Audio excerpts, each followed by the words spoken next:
அன்புடையீர் வணக்கம். சகுன சாஸ்திரத்தில் பூஜை அல்லது பிரார்த்தனையின் போது பல்லி சத்தமிடுவது நாம் இறைவனிடம் வைத்த கோரிக்கை அல்லது வேண்டுகோள் இறைவனால் ஏற்றுக்கொள்ளப்பட்டது என்பதற்கான அறிகுறியாக கருதப்படுகிறது.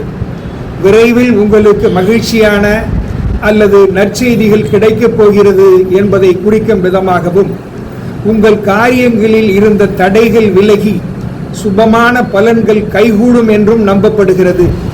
இறைவன் அனுக்கிரகத்தால் ஸ்ரீ சிவதுர்கா மந்திராலயத்தில் உங்கள் பிரார்த்தனையின் போது இது போன்ற சகுன நிமித்தம் தொடர்ச்சியாக நடைபெறுகிறது. நாளை மாலை 5 மணிக்கு ஸ்ரீ கூஷ்மாண்டா துர்கா தேவிக்கு அமாவாசையில் சிறப்பு பூஜை நடைபெற உள்ளது. பக்தர்கள் அனைவரும் கலந்து கொண்டு அம்பாள் ஆதிபராசக்தி ஸ்ரீ கூஷ்மாண்டா துர்கா தேவியின் அருள் பெற உங்களை அன்போடு அழைக்கின்றேன். இந்த நாள் இனிய நாளாக அமைய ஸ்ரீ சிவதுர்கா மந்திராலயம் அருள் புரியட்டும். வாழ்க வளமுடன்.